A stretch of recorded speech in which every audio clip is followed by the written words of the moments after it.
বর্ষাকালে শশা গাছ বা যে কোনো লতানো গাছ খুব তাড়াতাড়ি হলুদ হয়ে যায়। আপনারা বারবার নানা রকমের ছত্রাকনাশক বা ফাঙ্গিসাইড দিয়ে ব্যবহার করছেন, কিন্তু কোনো রকম পরিবর্তন আসছে না।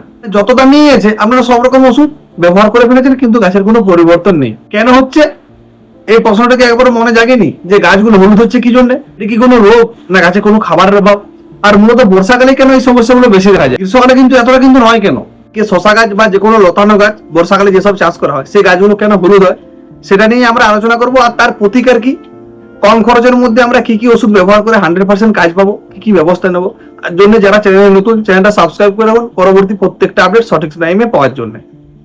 দেখুন, বর্ষাকালে গাছ মূলত 3টা কারণে হলুদ হতে পারে। এক হচ্ছে খাবারের অভাব, 2 হচ্ছে শিকড় গাছের গোড়ায় পচে যেতে পারে অতিরিক্ত জলের জন্য, 3 হচ্ছে নাইট্রোজেনের অভাব।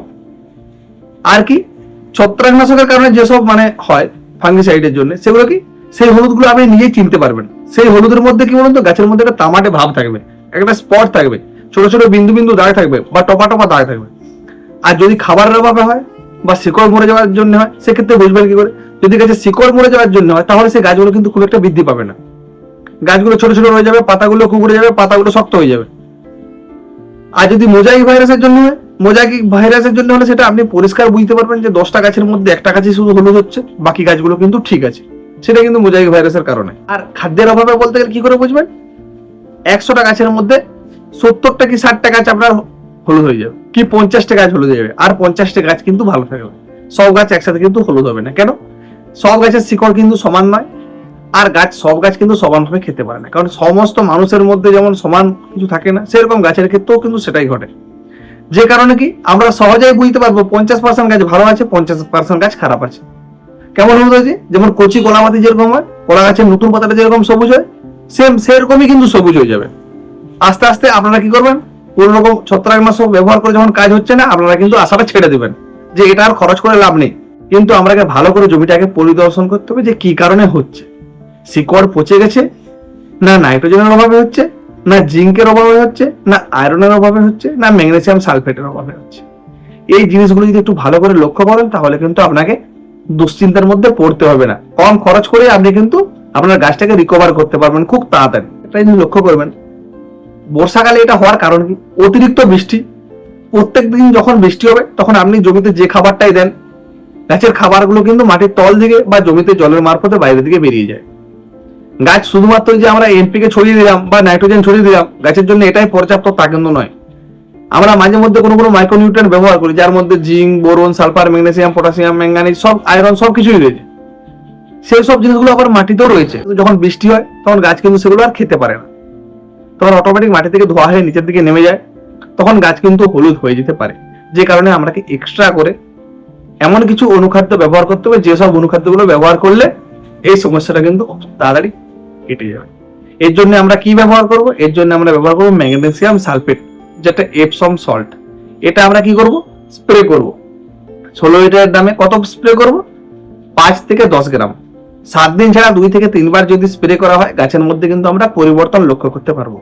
এরপর অনেকেই বলবেন যে দাদা আমরা নানা রকমের অনুখাদ্য, ভিটামিন, পিজিআর ব্যবহার করছি, আমরা কিন্তু 100% কোনো রকম কাজ পাচ্ছি না।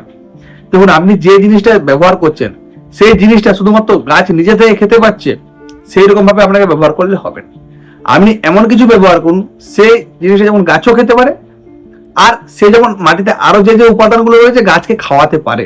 এরপর অনেকেই বলতে পারেন দাদা আপনি ম্যাগনেসিয়াম সালফেট বা এপসম সল্ট দিতে বলছেন, এটা আমরা বুঝবো কি করে যে এটার কারণেই গাছটা হলুদ হচ্ছে? গাছের পাতাটা ভালো করে যদি লক্ষ্য করেন, দেখবেন শিরাগুলো কিন্তু সবুজ রয়েছে। মানে গাছের পাতার যে শিরাগুলো আছে না, সেটা সবুজ, তার বাইরে যে পাতাটা হয় সেটা কিন্তু হলুদ হয়ে গেছে।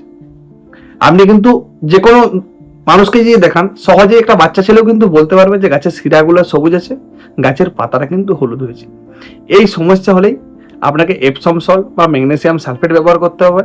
এমন কিছু ব্যবহার করে তাকে মাটিতে থাকা সমস্ত উপাদানগুলোকে, আয়রন, ম্যাঙ্গানিজ সবকিছুই গাছ যখন খাওয়াতে পারবে, গাছ কিন্তু অটোমেটিক আস্তে আস্তে আপনার পরিবর্তন হয়ে যাবে। যেহেতু হঠাৎ করে গাছ হলুদ হয়েছে, আশা ছেড়ে দেওয়ার কিছুই নেই। আমরা দুশ্চিন্তায় পড়েছি, নানা রকমের ফাঙ্গিসাইড ব্যবহার করেছি, গাছ কিন্তু পরিবর্তন হয়নি। এমনকি দামি দামি ফাঙ্গিসাইড ব্যবহার করেও পরিবর্তন হয়নি, যখন তখন তো আশা ছাড়াটা স্বাভাবিক।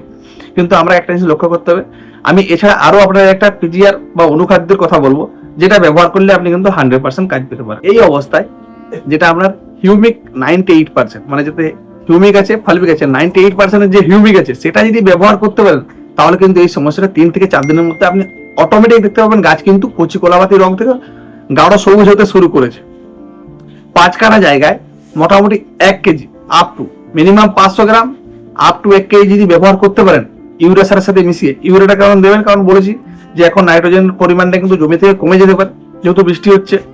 নাইট্রোজেনের কাজ 2 থেকে 3 দিন, তাহলে কিছুটা নাইট্রোজেন 5 কেজি নাইট্রোজেনের সাথে ইউরিয়া সারের সাথে আপনি 500 গ্রাম কি 1 কেজি হিউমিক 98 যেটা আছে হিউমিক ফালবিক ওটা ছড়িয়ে দেবেন।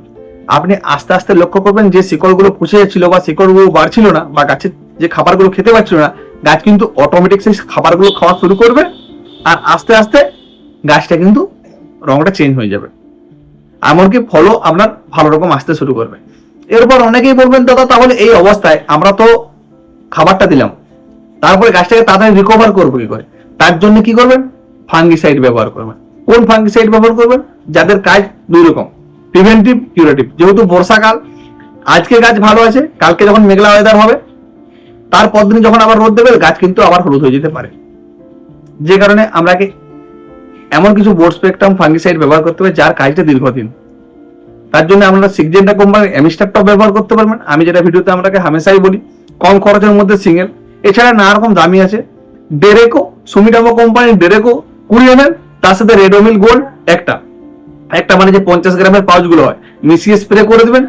আর এছাড়া সিগজেন্টা কোম্পানির স্পোরিয়াম আর তার সাথে সাইমোক্সিন ম্যানকোজেব যেটা মক্সিমেট বা কার্জের, স্পোরিয়াম ব্যবহার করবেন 30 ml আর কার্জের বা মক্সিমেট ব্যবহার করবেন 30 থেকে 40 গ্রাম।